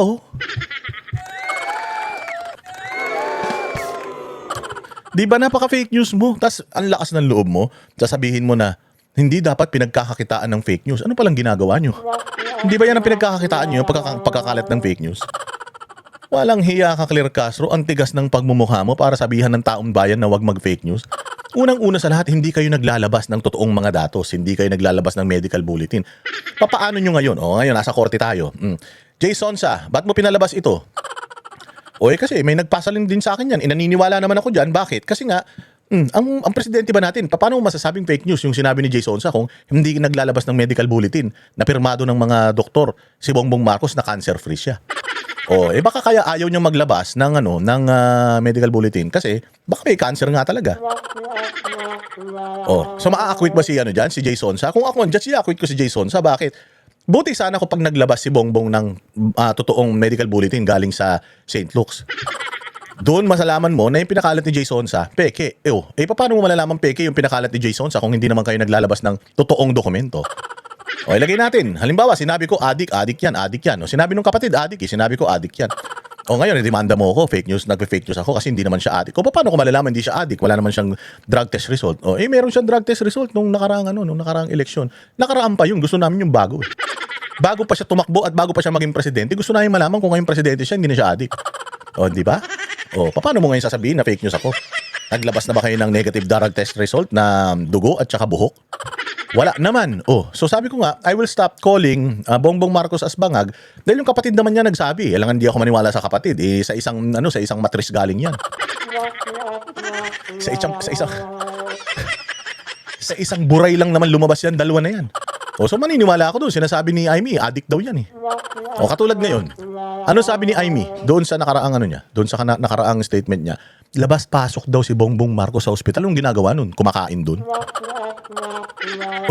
Di ba? Mag-a-assume ka ba na talagang may malalang sakit yan? Yung kapatid na nagsasabi, labas-pasok sa ospital. Anong ginagawa niya? Hindi naman mega mall yun.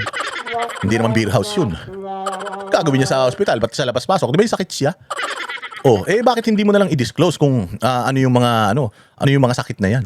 Diverticulitis lang, labas-pasok ka? Pati kayo kasi hindi nyo kaya maglabas ng mga medical bulletin. Ma-acquit si dyan. Si Jay Sonsa dyan kasi wala naman kayong pruebang pinapakita that says na peke yung niya. Nag-jumping jack siya? Nag-jogging siya ng 3 hakbang?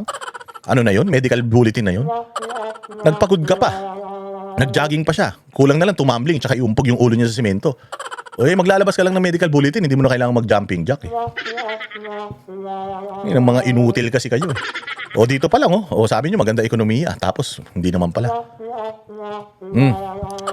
Ito naman, pati yung pahayag ni Inday Sara, binira din niya. Sige, bira ng bira, Claire Castro. Ano na naman ang iniiyak ng butsi mo? Binanata ng palasyo ang pasaring ni Vice President Sara Duterte ukol sa presidential election sa 2028. Sabi kasi ng bise, nananalangin siya na matuloy pa ang... Hindi naman pasaring yun eh. Ito ring reporter na to, tanga rin eh. Ang tagal-tagal na rin nagre-report, bobo pa din eh. Hindi naman siya nagpasaring. Sinabi lang niya, nananalangin siya na sana magkaroon ng eleksyon. Sana magkaroon ng eleksyon. Kasi sa gulo ng nangyayari ngayon, baka paano kung magunaw ang mundo bukas, di hindi na magkakaroon ng eleksyon sa 2028. Nagdadasal siya na sana magkaroon ng eleksyon at magkaroon ng malinis na eleksyon. Sino ba naman ang ayaw ng malinis na eleksyon? Ang sinasabi nito is may pasaring. Hindi naman pasaring yun eh. Hindi pasaring. Tinanong si Inday Sara. Tinanong si Inday Sara. Inday Sara, are you ready to become the next president of the Philippines? Ano sagot niya? I'm always ready. Trabaho ko yun eh. And ngayon, I'm the presumptive candidate for 2028 because I declared my candidacy already. I just hope, yun ang sabi niya, I just hope that there is an election on 2028. Sana magkaroon ng eleksyon. Pinasaringan niya ba si Bongbong doon? Hindi naman. Ba't umiiyak ka, Claire Castro? Nanto, kala mo kasi paming karakter, akala mo asawa ni Bongbong eh. Hindi mo kasi pagsalitain si Bongbong, puro ikaw na lang, putang inang yan, pares naman kayong tanga. Halalan. At live mula sa Malacanang, may Express Report si Maricel Halili. Base, ano ba ang reaksyon mula dyan? Ruth, hindi pinalagpas ng Malacanang ang mga pasaring ng ilan sa mga kritiko ni Pangulong Bongbong. Sabihin mo, hindi pinalagpas ng fake news peddler ng Malacanang ang mga pasaring. Hindi ba banas na banas ka nung nakaraan, Maricel Halili, ginagawa kayong tanga ni ginagawa kayong bololoy ni Claire Castro. Sabi niya, pag sinabi mong nahuli, napahinto mo. Ang inan yan. Tapos pumayag kayo. Walang iya Marcos, kabilang na nga dyan yung mga pahayag na binitiwan ni Vice President Sara Duterte at ng kapatid nito mismo na si Senadora Aimee Marcos. Puro intriga at halatang sabik sa usapang halalan. Ito ang naging... Sabik na talaga, hindi lang si Inday ang sabik. Actually, ang sabik na sabik yung taong bayan na magkaroon na ng halalan. Sana nga bukas halalan na. Ako sabik na sabik talaga ako sa halalan. Kasi gusto ko nang mapalitan na si Bongbong Marcos. Yung wala ka nang, hindi na mamumutawi sa bibig mo si Bongbong Marcos dahil salot sa bayan niya, salot ng lipunan yan eh. Oo, kumbaga sa alam mo yun, dumi. Ano yan eh, salmonella. Siya ang cause ng pagtatain ng bayang Pilipinas, maniwala ka. Sa totoo lang, wala namang cancer si Bongbong, siya ang cancer ng bayang Pilipinas. Oo, siya ang tumor na kailangan tanggalin para dumaloy ng maigi at maging healthy itong bayang Pilipinas. So, sabik si Inday, more on kami yung sabik na magkaroon na ng eleksyon para matapos na paghihirap ng bayang Pilipinas. Salot kayong dalawa eh. Ugo ni Palace Press Officer Claire Castro sa pahayag ni Vice President Sara Duterte sa isang Ang fierce oh. Ang fierce. Kala mo hindi nagfi-fake news ang gaga oh. panayam niya sa The Hague. Tinanong kasi si VP Sara kung handa na ba siyang maging susunod na Pangulo ng Pilipinas. Tugon dito ni VP Sara, nananalangin siya na magkakaroon o matutuloy ang eleksyon sa 2028. Hanga din umano niya na ito ay maging tapat, maayos at payapa. Sa ngayon, maituturing na presumptive presidential candidate si VP Sara dahil nagdeklara na siya ng planong pagtakbo sa pagkapangulo sa 2028 sa gitna ng kinakaharap nitong impeachment complaint. Pero hirit sa kanya ni Jose Castro, kitang-kita na nangingiti ang bise habang sinasagot ang tanong. Marahil umano ay natatawa. Nang yan chismosa yan. Nangingiti ikaw nga, kinikilig kay basang-basa yung pek. Kapag si Bongbong pinag-uusapan eh. Nanginantay ka eh. Kapag si BBM eh. Tapos pag si Inday Sara, gagalit ka. Ayop naman talaga tong babae na tong ngiting-ngiti. Pati yung pagngiti ni Inday Sara, apektado ka. Bawal nang ngumiti ngayon si Inday. Sobra ka naman. Ikaw may ari. Bobo talaga eh, no? Pa rin siya sa mga sinasabi niya. Kita raw kasi ang kasabikan nito sa usapang halalan habang si Pangulong Marcos ay abala sa pag-aayos ng problemang dulot ng krisis sa Middle East. Yung pag-aayos dulot sa krisis, wala nga naayos. Ano namang inaayos ng ulol na yan? Yan lang yung may inaayos na walang naaayos. Yan lang yung busy sa trabaho, wala naman nagagawa. Putang ina, puro pagbibigay ng bigas ang ginagawa ng tarantado na yan. Si Pangulong Duterte nun, pagkabigay ng ayuda, wala siya dun. Tangina siya, lahat ng bigay ng bigas nandudun siya. Akala mo naman siya may-ari, akala mo galing sa bulsa niya. Diba? Anong ginagawa ni Bongbong Marcos? Anong mga katarantaduhan anong mga kabutihan ng ginawa niyan simula nagkaroon ng krisis? Binigyan ng special powers para tanggalin yung excise tax ng gasolina. Ginawa na ba niya? Di ba hindi pa? Inanin niyo, pahirap kayo sa bayang Pilipinas. Talagang sabik na sabik ang mga Pilipino na matapos na tong paghihirap na to at makapag-eleksyon na. Oo, para na tayo, makaraos na tayo, mawala na tayo sa sumpa na itong pamilya ng mga magnanakaw ng mga Marcos na ito. Mga salot sa lipunan. Mga cancer ng bayan. O dapat talaga mawala na yun. So excited, yes, excited na si Inday. Excited na rin kami. Sabi ni Castro, abogada naman ang Vice Presidente kaya maiging pag-aralan niya muna ang laman ng konstitusyon. Narito ang pahayag ni Jose Castro. Ito ba ay like father, like daughter? Anong daughter? Anong daughter? Utang ina ka. Anong daughter? Walang daughter. Ang ina kang yabang-yabang mo, gusto mo sabihin si Inday Sara mag-aral ng konstitusyon, magbibing ka silang daughter? Okay nang ina mo. Boba ka. Oo, wala kang para kang putang ina nagtapos sa pinakamababang paaralan ng pinakamababang paaralan. Anong daughter? Ulitin natin. Ito ba ay like father, like daughter? Daughter.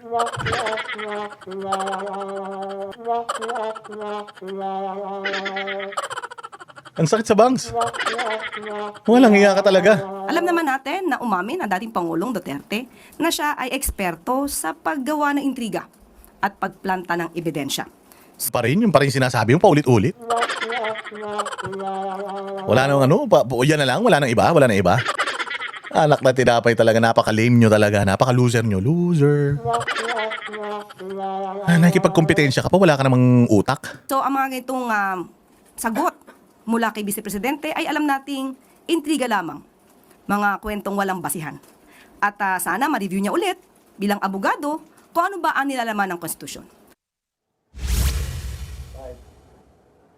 Sinagot din na palasyo ang mga pahayag ni Presidential Sister Senatora Amy Marcos. Sabi kasi ni Senator Amy, non-existent ang relasyon.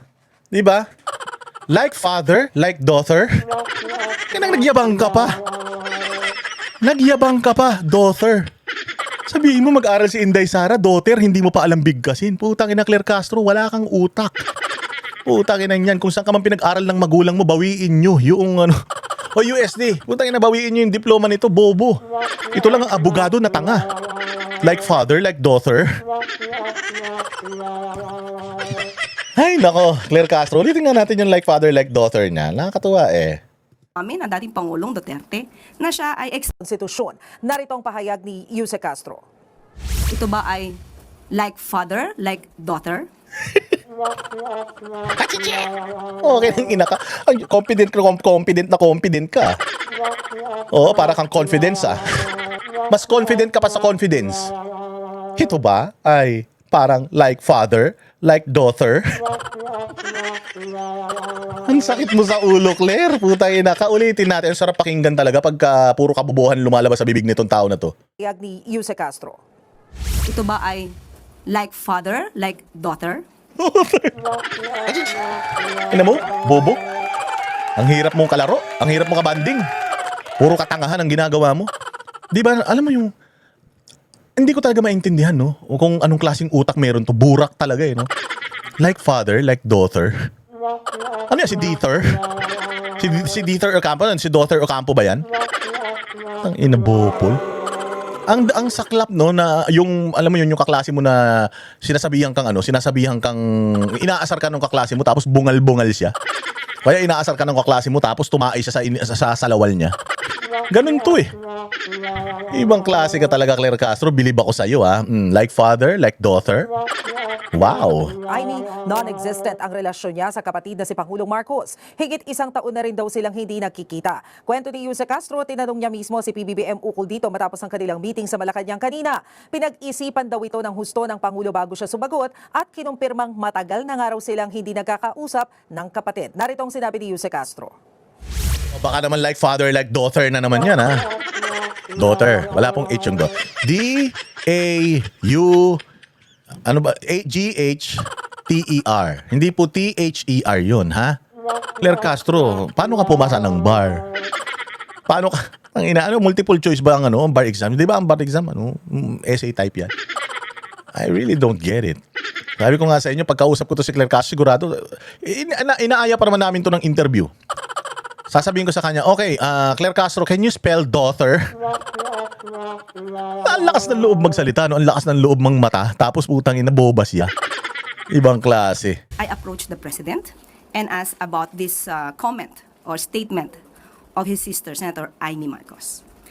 And he said, yes, they haven't spoken for almost 2 years. Bago siya kasi sumagot, ay pinag-isipan niya talaga. Sa aking paningin, sa kanyang body language, ay... Nagbasa ka pa ng body language? Nagbasa ka pa ng body language, daughter, hindi mo alam kung paano bigkasin? Body language pa? Ang ina, sigurado mali yung basa mo dahil tanga ka. Ano ba naman, Claire Castro, bo? Suko na ako, ayoko na sa'yo. Claire Castro, ang hirap mong kalaro. Disappointed siya sa kanyang nadidinig ng mga salita mula sa kanyang kapatid. Anong masasabi mo, Katrina, Maricel Halili, sa like father, like daughter? Proud ka? Hindi nyo man lang i-correct yung Yusek Claire Castro? Yusek, can you spell daughter? Pag nilagyan niya ng H, i-correct nyo naman. Pag ganyan, nagkakalat, nagtatae, i-correct nyo naman. By the way, Yusek Claire Castro, it's not pronounced as daughter. It's pronounced as daughter.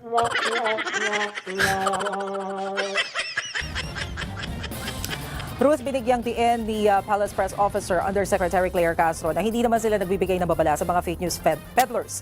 Kasunod nga ito nung bahagi ng pahayag din ni Senadora Amy na umabot sa puntong labas-masok sa ospital si Pangulong Bongbong Marcos. Ang sabi lang dyan ni Yuse Castro, alam ng NBI na kapag may nagkakalat ng fake news, otomatikong dapat imbestigahan ito. Ruth. Ay, nako. Like father, like daughter. Yak. Kadiri, putang inang administrasyon na to. Bongbong, bobo ka talaga. Bobo ka talaga for keeping this person, Claire Castro. Claire Castro bilang natin. Press Yusek natin, Diyos ko po.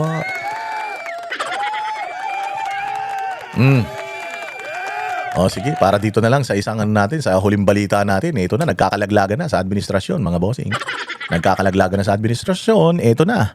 Yung mga pautot nila na si Martin Romualdez, di umano, ay siya ang mastermind pero hindi pa naman nakakulong. Mastermind pala siya. Oo, pero si Revilla nakakulong na, siya hindi pa. That's according to the ombudsman, ha. Yung kaso ni Bong Revilla sa ombudsman din galing yan. Pero eto, yan siya daw ang mastermind pero kita mo nasa laya pa. Nakikita niyo pa ba sa Kongreso yan si Martin Romualdez? Pakinggan natin tong balitan to. Si former House Speaker Martin Romualdez ang mastermind ng flood control scandal ayon sa Office of the Ombudsman. At ang sabwatang Romualdez at Saldico daw ang ugat ng iskandalo. Pero si PBBM tila absuelto. Narito ang exclusive agenda report ni Joash Malimban. Acting in conspiracy kung ilarawan ng Office of the Ombudsman ang nangyaring korupsyon sa flood control projects sa pagitan ni former House Speaker Martin Romualdez at puganteng si Zaldico. Ayon sa complaint affidavit na isinampa ng Office of the Ombudsman noong April 20, tinatayang aabot sa 56 billion pesos ang umano'y ill-gotten wealth na nakuha ng dalawa mula 2022 hanggang 2025. Sa mga panahong ito, House Speaker si Romualdez, habang chairperson ng House Appropriations Committee si Ko. Ayon sa affidavit, coordinated acts ang ginawa ng dalawa. Kung pagbabasihan daw ang mga ebidensya kasama ng statement ng mga lumutang na witnesses, tila inimpluwensyahan o inudyukan ni Romualdez si Ko na manipulahin ang public infrastructure funding. Nagsabuatan daw sina Ko at Romualdez sa pagbuo ng sistema para makakolekta ng kickbacks mula sa mga proyekto. Ay, salamat. Boying Rimulya. I will give credit when the credit is due, ha? Thank you very much, Boying. At ginawa mo ito. Pero, syempre, hindi kami magiging masaya hanggat hindi nakakulong itong hudas na si Tenga na ito. Itong malaking tenga na, na sinungaling ng Leyte.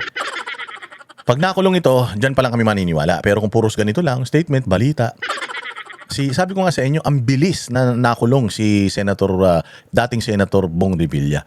Ang bilis na napangalanan si Villanueva, Chis Escudero at kung sino-sino pa mga senator sila Jinggoy. Pero ito itong si Tenga na si Tambaloslos. Ang tagal bago natin na pinpoint na siya talaga ang mastermind. At kung siya ang mastermind, bakit nga si Bong Revilla ang nakulong, hindi ito? Naiintindihan ko kung si Bongbong Marcos ay hindi kasama sa demanda. Kasi naman, hindi naman saklaw ni Boying Rimulya Si Bongbong Marcos being impeachable officer siya So hindi siya pwedeng isama dito sa kaso na to. So talagang kung ombudsman ang magsasampa ng kaso sa Sandigan Bayan, itong mga hindi impeachable official yung kanyang saklaw. Si Bongbong, naiintindihan ko na hindi sinama dito ni Ombudsman kasi irrelevant Pwede sigurong siya pa rin ang Ombudsman pagka 2028. Pwede niya na, dahil hindi na presidente si Bongbong, pwede niyang sampahan si Bongbong ng kaso kung sasampahan niya ng kaso. So yun ngayon ang hawak niya kay Bongbong Marcos sa liig ni Bongbong. Ito si Tambaloslos hindi naman impeachable official ito. Saklaw siya ng mandato ng ombudsman. So naiintindihan ko 'yon. Well, salamat dahil may ganito, pero hindi tayo hihinto hangga't di nakukulong itong hudas na ito. Bilang daw dyan ang naging pag-amin ni Ko na mayroong monthly quota na 2 billion pesos na regularly ay idinideliver daw sa mga property na pagmamayari ng dating House Speaker. Ayon sa affidavit, by virtue of his position and authority. Grabe 2 billion per month. Imagine niyo 2 billion per month tapos si Inday Sara may impeachment. Wow. Bilang speaker, si Romualdez daw ang nag-udyok kina Ko at iba pang public officials na gumawa ng umano'y acts necessary to implement the scheme. Kabilang daw dyan ang identification at insertion ng project sa national budget, ang pamamahala sa kanilang approval at funding at ang imposition and collection ng kickbacks. Pero paninindigan ng Office of the Ombudsman sa complaint affidavit, hindi ligtas sa krimen si Ko, lalo na't active and knowing daw ang kanyang partisipasyon. Ayon sa affidavit, si Romualdez ang tinuturong mastermind ng flood control scandal. Kabilang sa mga pinagbasehan nito, ang mga statement ng naglahong Senate witness na si Orly Gutesa at publicly posted videos ni Ko kung saan ikinanta niya si Romualdez at pinsan nitong si PBBM pero hindi kasama ang Pangulo sa complaint affidavit matapos ang investigasyon ng Ombudsman. How can I be the mastermind? I was the former Speaker of the House of Representatives, but the House of Representatives is only one part of the branch of government. So dito pa lang umamin na si Romualdez na talagang sangkot si Bongbong. Huwag ka mag-alala. Ang susunod din sa iyo, mauna ka lang. Susunod din sa iyo, magre-reunion kayo sa kulungan. Wait ka lang. Legislature. The national budget is not conceived, executed, implemented, bidded out, supervised, and completed by one congressman or even by Congress alone, and certainly not by the Speaker of the House. I will not go quietly and I will not go alone. I will not be the fall guy for other people's corruption. Wala pang formal na kaso. I will not be the fall guy for other people's corruption. Sino yun? Pinakamataas, presidente. Ikaw, Senate President. Tapos yung tawag dito? Supreme Court na. So sino yung other people's corruption? Di si Bongbong yan. Maming ka na kasi, sabihin mo na pangalanan mo na kasi. Wala na, nilalaglag ka na, there's no honor among thieves. Lalaglag ka niyan, traitor yan. Walang kamakamag-anak dyan, maniwala ka. Kahit asawa niyan, ilalaglag niyan basta hindi lang siya makulong. Sa kasalukuyan sa Romualdez, pero bawal muna siyang lumabas ng bansa matapos aprubahan ng Sandigan Bayan ang precautionary hold departure order laban sa kanya. Kasama rin bilang correspondent sa isinampang complaint affidavit ng ombudsman ang frat brother ni Romualdez na si Jose Paras. Si Paras ang umano'y dummy owner ng Golden Pheasant, ang kumpanyang nagmamay-ari ng controversial property sa 30 Tamarind Road, South Forbes Park na sinasabing bagsakan ng pera ayon kay Ko. Para sa agenda. Tingnan mo ang ginamit yung kay Guteza, si Zaldico, o kita mo si Ping Lacson. Ang ibig sabihin, tanga ka talaga, Ping. Buti pa si Remulla kahit papaano in-acknowledge. Yung mga testimonya na yan, ikaw hindi mo na inimbita. Wala ka talagang silbi. O palakpakan mga bossing. Ayun, natapos din ang ating kwentuhan ngayong araw na to. Kita-kita po tayo ulit sa susunod na vlog. Like and share at magpakulay nga kayo.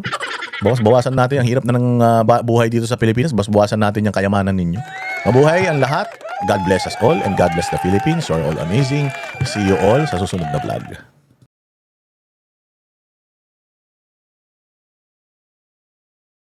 Kami ang boses ng masa, hindi natatakot.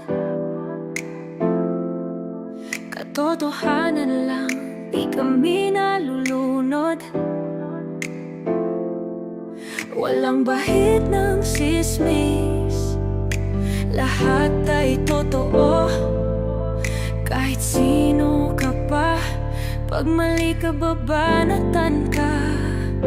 Walang pinipili kulay, wala kaming kinikilingan.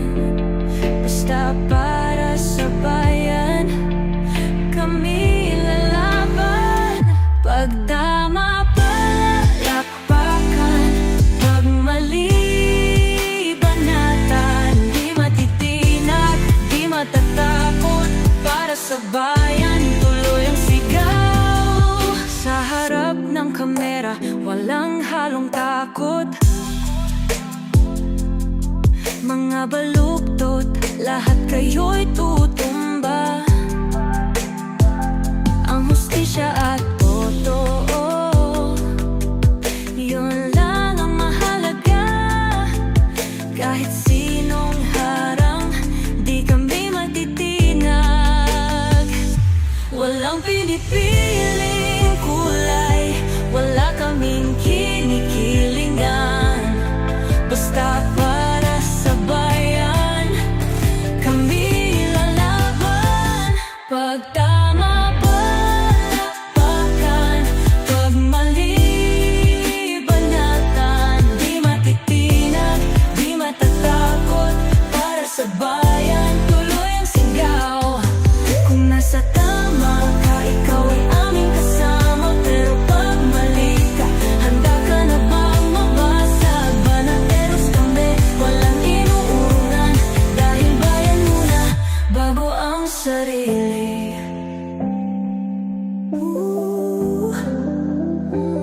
Bago ang sarili.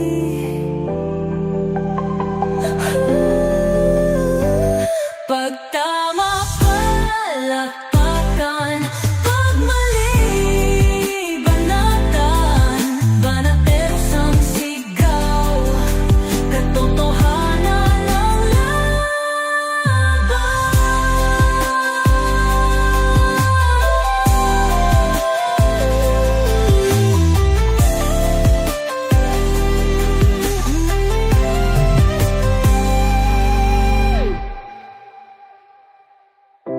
Sa harap